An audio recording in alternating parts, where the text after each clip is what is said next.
Welcome to the Assembling Inclusion podcast. On this show, we feature different programs, individuals, and initiatives focused on being more inclusive of individual needs. We invite you to learn right alongside us.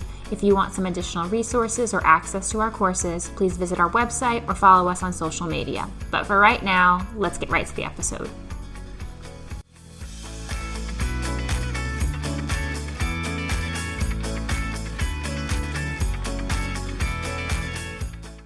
Coming up next on the Assembling Inclusion podcast. Everything we built here, the golf course, the quiet corner, the baseball field, the Thrive stations are built specifically for a PT to sit on one side and the person in a wheelchair or some kind of, device can sit on the other side and be looking at each other face to face. Today on the show, we're talking all about inclusive playgrounds and recreation with Christian Kane, the man who put together Field of Dreams in Toms River, New Jersey. Christian told me all about how he built a multi-acre park to provide playground space, fields, and different interactive areas so that people of all abilities could come together and play together. This is a must listen for anyone who is interested in bringing this type of space or environment to their own community, and I learned so much about this process from Christian. So let's dive right in.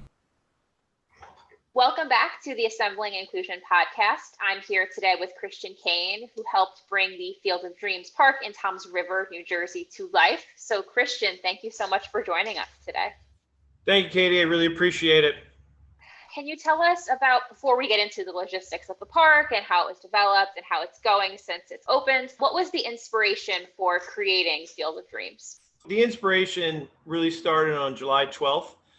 Of 2012, which is crazy. It's almost 10 years to the date of the accident. I'm a high school math teacher at Toms River North High School. And at the time, at around 9:30 on July 12th, my son Gavin and I were in our car and we were waiting to make a left-hand turn when a fully loaded beer truck hit us from behind. Gavin suffered a traumatic brain injury and a right front temporal stroke.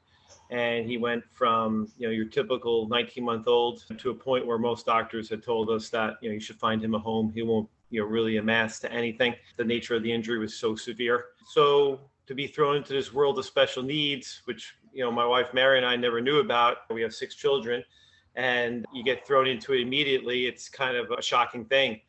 And as Gavin got older, he actually is getting better. He's tough. It's like his mom. And he actually wanted to try to walk and try to talk and go back to what he was. He remembered that. And when we had a birthday party for him at our house, we had built him, like a little playground setting that was very similar to what we built here at the Field of Dreams. And he has nothing but typical friends. They wouldn't leave, Katie. They would not leave the birthday party. And my wife and I said, oh my gosh, are we going to have to do this like every day for him to play? So we started to bring him out to public parks. And that's when we were punched in the face in regards to what the definition of inclusion really is in regards to the public. Rubber flooring and a big red chair in the corner of the park. Check off, we've done our job. And that's basically what started our journey into, building a special needs complex. There's a lot of, I found, in inclusion, people just thinking they have to check boxes and that'll be good enough, but definitely not the case. So before we talk like the logistics of the actual park, I know that was a long process for getting the park actually set up. And I was following the journey on your website where it started to finally come to fruition. So can you talk a little bit about the logistics of how it got started, why you picked the location that you did? I know you said you work in Toms River, so the location makes sense, but how was that process? We had decided that we wanted to build a baseball field because we were traveling an hour and 15 minutes to go in South Jersey in a Challenger League because it was on turf. And my wife and I were looking at each other like, we're in the mecca of Little League baseball here in Toms River. How is there not a turf field for Challenger baseball? They play on dirt. And if it rains the day before or 2 days before, well, guess what? Anyone in a wheelchair, you ain't playing Challenger baseball that weekend.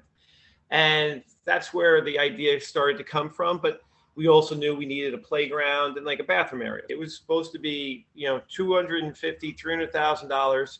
We wanted a location in Toms River. That's where we live. That's where, as you said before, that's where I work. And we picked a location that I pass every single day to go to work and go home. I also pass the accident site every single day, twice a day. And this kind of gives me a little, in my mind, just break, because I do pass the accident twice a day.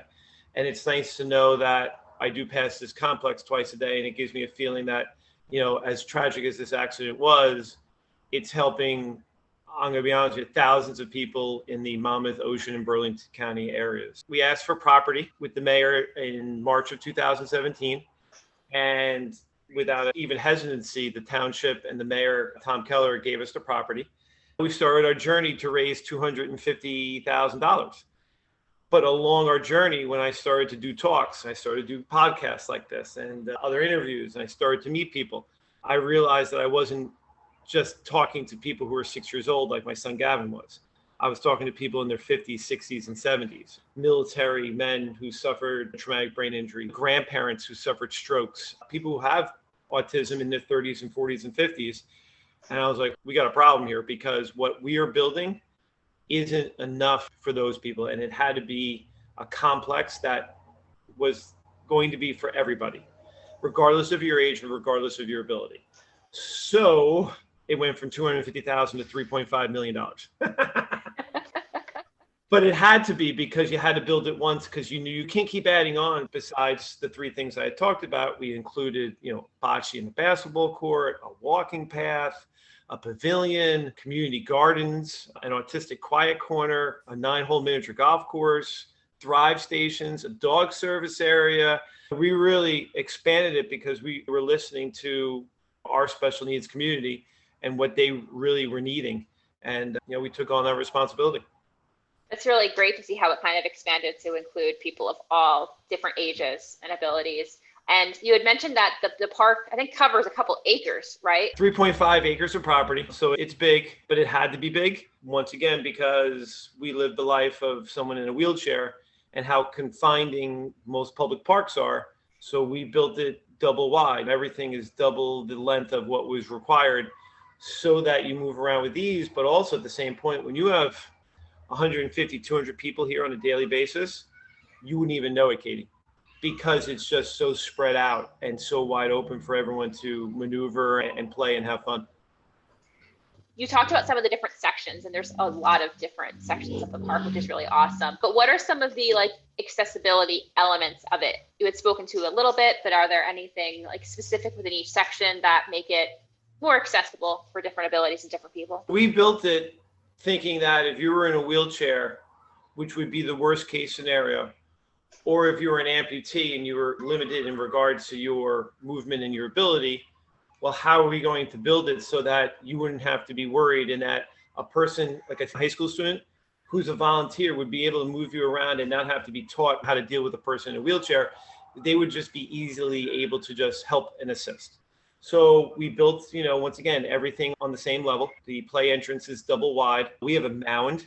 It's one of a kind. It's a trampoline on the top of this mound. It has two separate entrances to get to, unlike restaurants and other places where it's one way in, one way out for a person with a wheelchair. We have 2 ways in and 2 ways out. That trampoline allows a person in a wheelchair along with his friends to jump on a trampoline. We have a zip line where it's positioned so that a volunteer can help someone out of their wheelchair and be able to sit on the chair swing, and zip line with someone who's typical. All of our swings are built to a height where you can easily transfer from wheelchair to seat. We have a music PlayStation. Same thing. It's built so the equipment is reachable for somebody in a wheelchair, but built in a way so that someone who's typical and standing on the other side of it can look at them face to face. So everything we built here, the golf course, the quiet corner, the baseball field, the thrive stations, are built specifically for a PT to sit on one side and the person in a wheelchair or some kind of, device can sit on the other side and be looking at each other face to face. We took our time on this one because we knew how important it was for no one to have to come here and say, well, I can't do this or I can't do that. I mean, our major thing was we had 3 things that we learned from the special needs community. Number 1, bathrooms. Number 1 issue. About 3.5 years ago, I took Gavin to a Yankee game. I had to change him on the floor because he's 4'7", 100 pounds, and that little Kona thing, wasn't going to do it. So we have in both our bathrooms 2 electronic changing tables. They adjust in height. They hold up to 500 pounds and someone who's 7 feet tall. They're in both bathrooms. So if a person has an issue, the caretaker can bring them into the bathroom, close the bathroom, and treat them with the respect that they deserve. But more importantly, when everything's done, they can go back out. They do not have to leave. Issue number 2, parents are caretakers with those who deal with autism. That's when we built the Autistic Quiet Corner. It's situated in the back right-hand corner of the complex. It's double soft rubber surface. It's got sounding walls on 2 sides with rock that's hollow. You go into this quiet corner, you're looking out to trees and you hear nothing. I've seen it in use. It's amazing. So there's another reason. People who have autism, when there's an issue, what happens mostly? They have to leave. Well, we've created a place where they can resolve their issue and now re-enter back into what they were doing prior to their issue. That was issue number 2. And then the last issue was people with electronic wheelchairs. They would go to a place, oh my gosh, my battery's running low, we have to leave. Don't have to worry about that anymore. Our pavilion has 4 charging stations. So you find your battery low, plug yourself in, hang out for a little bit, and then go back out. The idea was for people not to leave, to feel like almost, Katie, that they were at home. And now they have a huge complex in their backyard. And that's the idea of the Field of Dreams. Was people think sports, and it's really for the caretakers. See, that's the thing. It's a dream for the caretakers because they now know they don't have to be stared at. They have everything that they need here. They can take a seat and have volunteers help with their loved ones. So that's where the dream really is about. It's really not about, obviously about the movie, about the game of baseball. So it sounds like there were a lot of really conscious decisions made to benefit everyone who was attending the park. So what has been the reception so far? You opened, remind me, when did it officially open? So we opened April 30th, and that was our grand opening. And we had a couple little minor things that we had to clear up with construction. We opened up about 3 weeks ago, like really open to the public. I'll be honest with you, I underestimated the need for this complex. I thought we'd have maybe a couple hundred people or so. And so right now we're up to well over 1,400 registered members for the membership to use the complex. And that's only after 3 weeks. And it's growing. It's constantly, we get new members every single day. We have 25 school boards associated with the complex now that these schools now are going to use the complex throughout the summer and the fall. And then we have 15 organizations that deal with people over the age of 21. And they use the complex, either on a every other day or a weekly or a monthly basis because they have nowhere to go. So it's to say that it's growing, it's huge. I just underestimated the actual need. The demand for a complex like this there needs to be more of these, because there's just that many people who need help. Yeah, definitely. If it's only been a couple of weeks and there's that many members already, I can definitely see that there's really a growing need for it. So I was looking on your website and I noticed that in addition to having the different sections of the park, you have different events going on as well, right? There's different types of things that are hosted. I was looking throughout the summer, but throughout the year. So what are those types of events? How does that differ from kind of the inclusion sections that you have? When you go to our website, rwjbhfieldofdreams.com, and you go to community calendar, we already knew like in March, even though we weren't ready yet, that we wanted to have an event calendar already set. As soon as we opened up, people had now things to do. We've run about 15, 16 events already. And the good thing about these events, it's not just for special needs families. It's open to the entire public. So be it either, a pirate day or a music drum playground setup, be it either soccer or baseball or whatever, all these events that we do, they're open to the public. And there's your inclusion piece, because you're letting families of different ranges and different abilities come together. And you're not only giving the inclusion part for the special needs community, but you're also teaching the typical families what our lives are like. But we're really no different from anyone else. We really are just like you. It's just, we have a disability, but we want to have fun and enjoyment and laughter. So those events have been growing because more and more people are now learning about our website and about who we are. So I'm glad that we started that because it really gives people more opportunities to have enjoyment. You had mentioned earlier that there are high school volunteers that actively are in the park. So how does that volunteer program work? Are they from like the local Toms River high schools? or do they just have a schedule they come in for volunteering, and how does that usually work? Being a high school teacher in Toms River, we opened up this 100-hour volunteer program for the students in Toms River School District, but word's getting out to other school districts and they want in, which is fine. Once again, I didn't realize the demand, not only for the special needs community, but for kids to really want to volunteer and really help and, be participants in this complex. It's real simple. There's a volunteer form. You apply to be part of our volunteer program. And basically, we're open from 9 a.m. to 7 p.m. with a staff. We're open 8 a.m. to 8 p.m., just open. And we have volunteers, 2 or 3 for like 3 to 4 hour shift blocks. And their job, real simple. A family comes in and you're now attached to that family. You go wherever that family goes, introduce them to the different pieces, and you tell them, the caretakers, the mom or dad or whoever it is, all right, there's benches over there. You sit, I'm going to push your son. I'm going to help your daughter. I'm going to help your brother. And these kids so embrace it because they realize how lucky they are. And then as they come back, these volunteers, they become even more participants. Then they help the other new volunteers to say, oh, wait a minute, is that a phone I see? Put it away, because we're here for one reason only, which is to help these people have fun. And I think the idea of it is real simple. In 25 or 30 years, there's going to be another crazy high school math teacher that wants to build a complex like this in his backyard. And he's going to go out and he's going to start asking for money like I did. And I'm hoping that when he does that, it's going to be an easier transition, because these kids now in 20, 25 years are going to be like, oh, don't worry about telling me the story. I actually used to volunteer at a place that you want to build like. And how much do you need? Or how much can I give you? See, that was my biggest problem. I would go out and I had to tell people what I was doing, but also not only what I was building, but actually why was there a need for it? It was just really this educational, program that I was trying to tell people who had the money to help why this was so necessary. And it was difficult because I didn't have anything except for this story about my son and the need that I thought was important in New Jersey.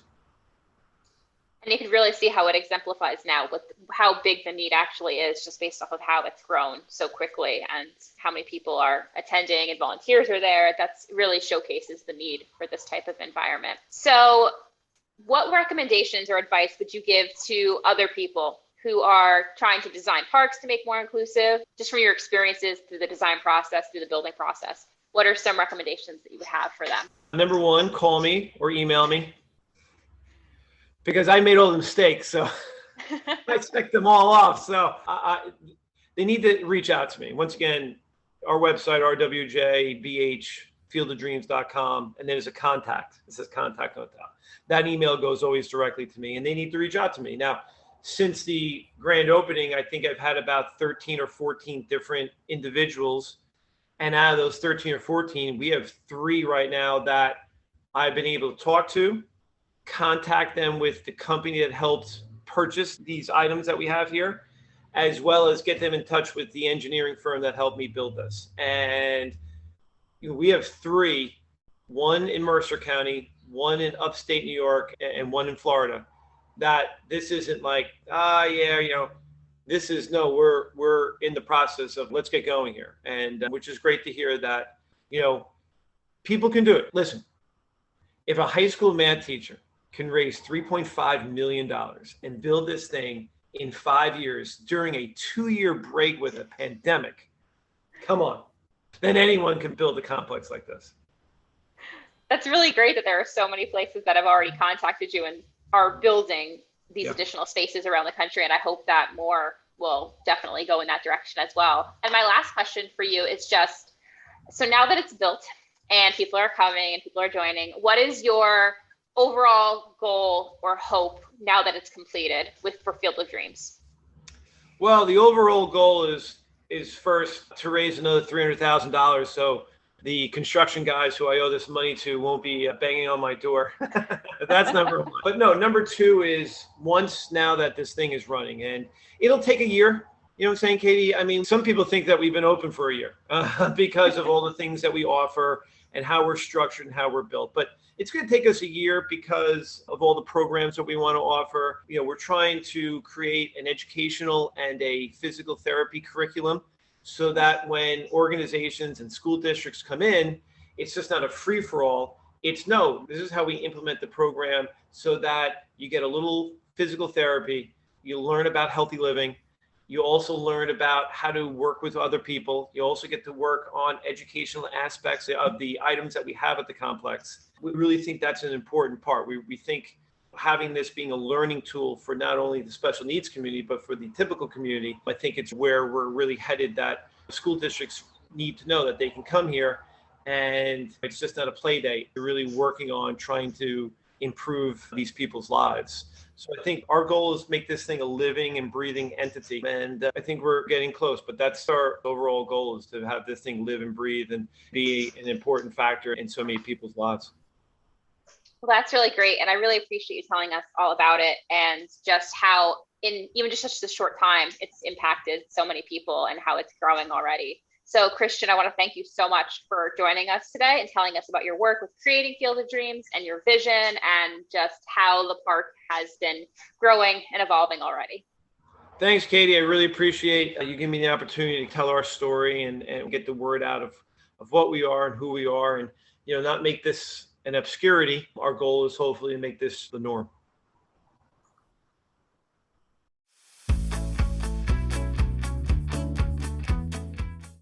Thanks for listening to this episode of the Assembling Inclusion podcast. I hope the information in this episode taught you something new, gave you a new idea, or showcased a new perspective. If you liked the episode, feel free to leave us a review or comment.